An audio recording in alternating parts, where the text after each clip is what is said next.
मुनि अष्टावक्र आत्मा की स्थिति और उसकी विशेषताओं का वर्णन कहते हुए राजा जनक से कहते हैं, न दूरम न च संकोचाल लब्धमेवात्मनः पदम निर्विकल्पम निरायासम निर्विकारम निरंजनम। यह आत्मपद न तो दूर है न संकोच से ही प्राप्त होता है। यह निर्विकल्प, निरायास, निर्विकार और निरंजन है। इस सूत्र में अष्टावक्र आत्मा की स्थिति एवं विशेषता बताते हुए कहते हैं कि आत्मा कहीं सातवें आसमान में नहीं है, ना ही वह किसी अदृश्य लोक में है अथवा स्वर्ग में है, न कहीं हिमालय में, न मठों मंदिरों में है जहां उसे ढूंढना पड़े। वह स्वयं के भीतर ही है तथा संकोच से, कठिनाई से प्राप्त होती हो ऐसा भी नहीं है। वह तो सदा ही उपलब्ध है, केवल आंख खोलकर देखना मात्र ही तो है। स्वयं की पूर्ण जागृत अवस्था ही उसे प्राप्त करना है। विकारों की धूलि को पोंछना मात्र है, गंदे दर्पण को साफ करना मात्र है, जिससे उसका आभास हो सके। विचारों के घने बादलों के आवरण से वह सूर्य दिखाई नहीं दे रहा है। विचार शून्य होने पर ही उसका ज्ञान होता है। सभी विधियां विचारों को बंद करने की प्रक्रियाएं ही तो हैं। यह आत्मा निर्विकल्प है। निर्विकल्प होकर ही से जान सकते हो। वह निरायास है। उसे जानने के लिए कोई प्रयास भी नहीं करना पड़ता। वह निर्विकार है, उसमें कोई विकार नहीं है, शुद्ध है, वैज्ञानिकों के तत्व जैसा। वह यौगिक नहीं है, उसमें पाप पुण्य, अच्छा बुरा, हित अहित ऐसा कुछ भी नहीं है। वह निर्दोष है, उसमें दोष है ही नहीं। वह अलिप्त है, उसे विकृत किया ही नहीं जा सकता, ना ही वह छीना जा सकता है, न चोर चुरा सकते हैं, न अप्रकट है, न किसी कमरे में बंद है कि तुम्हें उसका द्वार खटखटाना पड़े। वह सदा उपलब्ध है, वह विस्मृत है, उसे बस पुनः स्मृति में लाना मात्र है। अष्टावक्र आगे कहते हैं, व्यामोह मात्र विरतौ स्वरूपादान मात्रतः वीत शोका विराजन्ते निरावरण दृष्टयः। मोह मात्र से निवृत्त होने पर और अपने स्वरूप के ग्रहण मात्र से वीत शोक और निरावरण दृष्टि वाले पुरुष शोभायमान होते हैं।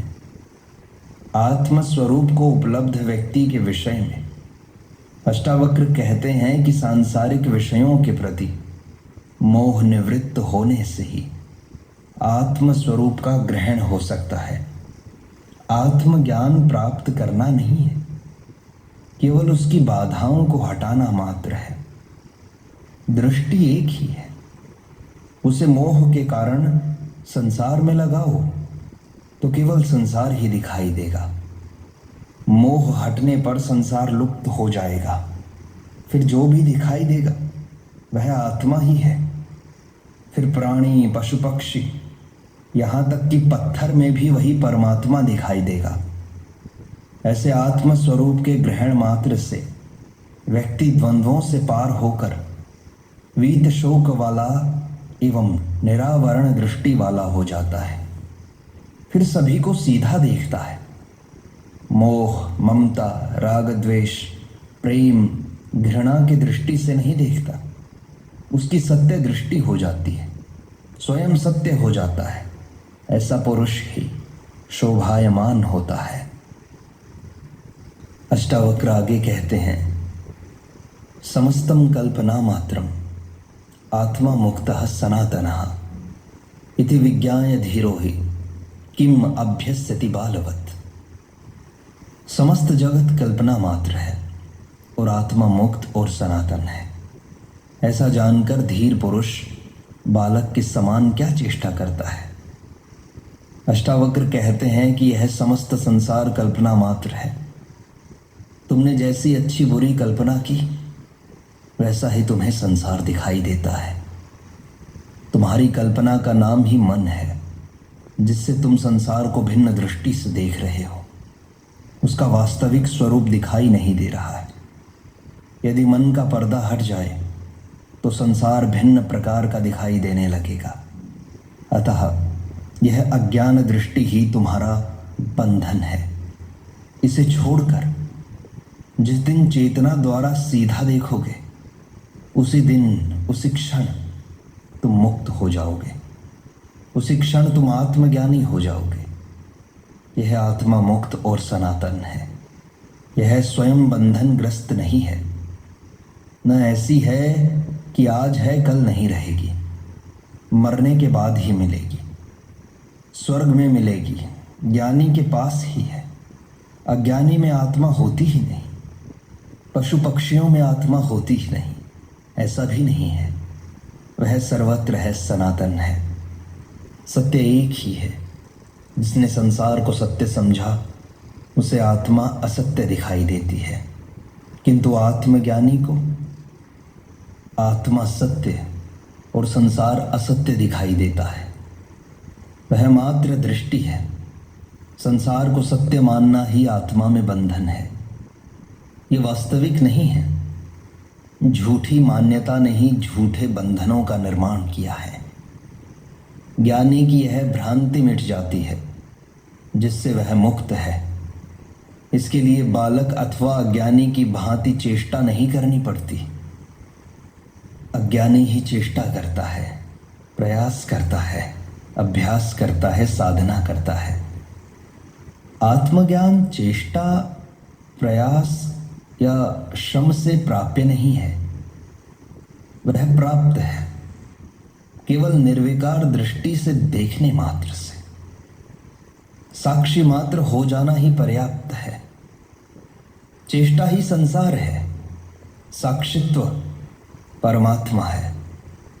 तुम्हारी चेष्टा से ही कर्मों का संचय हुआ है। तुमने हजारों जन्मों में प्रयत्न करके ही कर्मों का संचय किया है। नरक जाने के लिए तुमने बहुत परिश्रम किया है, किंतु मुक्ति तो एक क्षण में प्राप्त हो सकती है, बिना प्रयत्न के। उसकी ओर ध्यान नहीं दिया। संग्रह में प्रयत्न करना पड़ता है। त्याग एक क्षण में बैठे बैठे हो जाता है, बिना श्रम के। यह आसक्ति त्याग ही मुक्ति है। घटना उसी क्षण घट जाएगी, जैसे कोई स्वप्न में जागा हो। सभी संचित कर्म जागते ही लुप्त हो जाएंगे, जैसे स्वप्न में किए गए पाप पुण्य का दंड जागने पर नहीं मिलता। मुक्त तुम थे ही। बंधन भ्रांति थी सो मिट गई। बैठे बैठे ही मुक्त हो गए, सुनकर ही मुक्त हो गए। न कहूँ गया न आया। न उपवास में मुक्ति है, न शीर्षासन में, न कुंडलिनी जगानी पड़ती है, न बंध व मुद्राएं आवश्यक हैं, न शास्त्र आवश्यक है, न गुरु। अज्ञान की स्वीकृति ही ज्ञान का द्वार है। अहंकार गिराकर सहज हो जाना ही मार्ग है। अष्टावक्र आगे कहते हैं, आत्मा ब्रह्मेति निश्चित्य भावा भावौ च कल्पितौ निष्कामः किम विजानाति किम ब्रूते च करोति किम।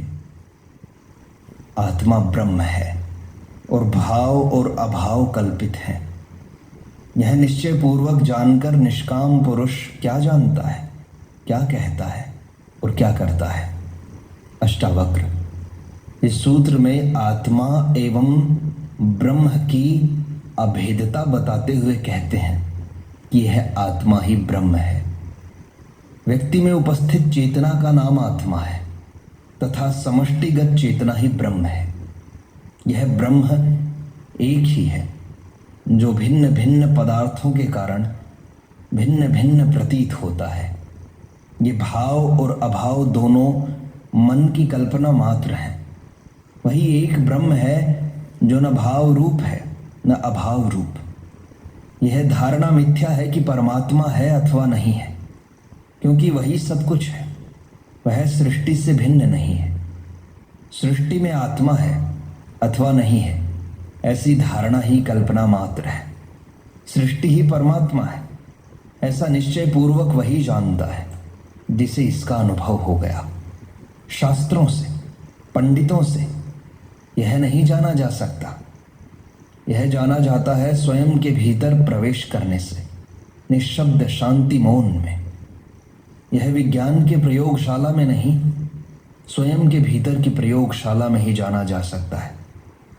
यह तर्क से नहीं, शून्य होने से ही जाना जा सकता है। जब तुम मिटोगे तभी परमात्मा है।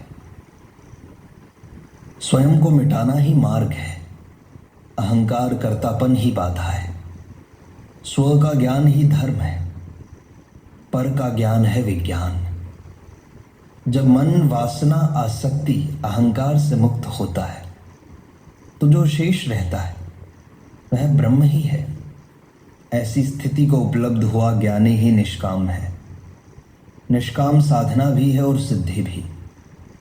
इस परम ज्ञान की स्थिति में कर्ता खो जाता है, इसलिए कर्म भी खो जाते हैं। फिर वह जो भी करता है वह कर्म नहीं है। जो कहता है, जो जानता है, उसमें अहंकार नहीं, वही सत्य है। सब कुछ अस्तित्व से होता है, स्वभाव से होता है।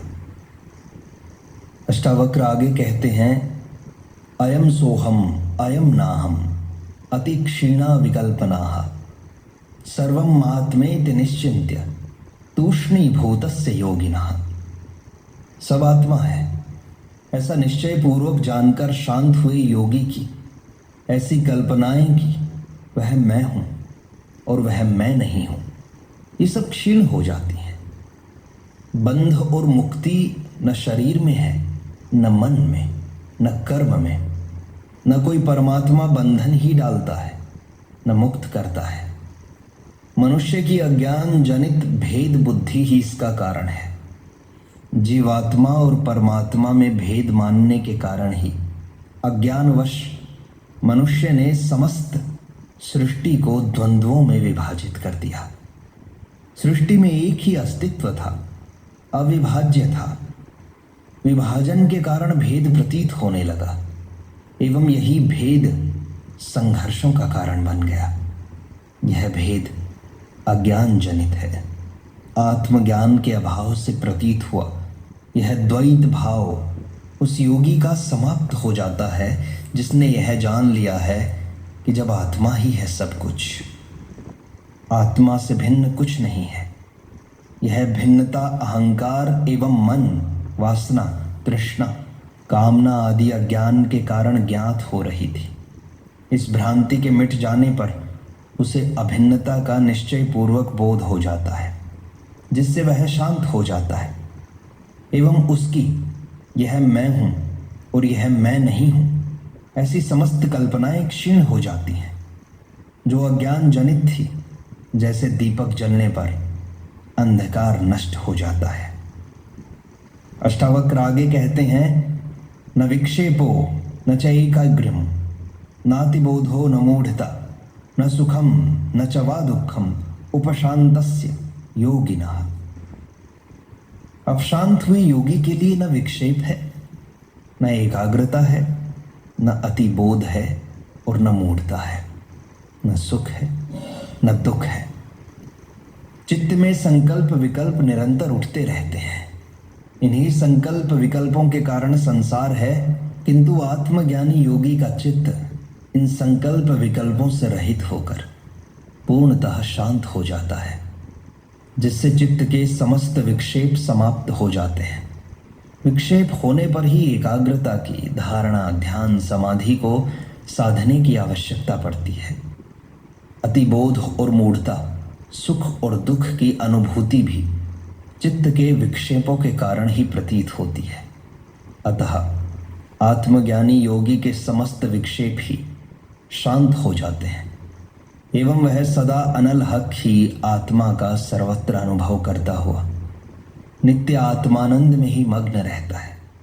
इसलिए इनका उससे कोई अनुभव नहीं होता।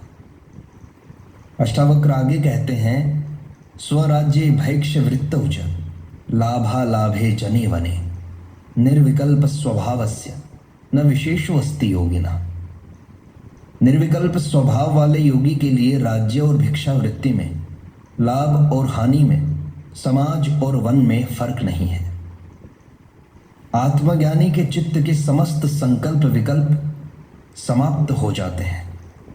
वह सदा निर्विकल्प अवस्था में एक ही आत्मानंद में रमण करता है, जिससे उसके लिए चाहे साम्राज्य सुख हो, चाहे भिक्षा वृत्ति, लाभ हो या हानि, वह समाज में हो चाहे वन में, कोई अंतर नहीं पड़ता।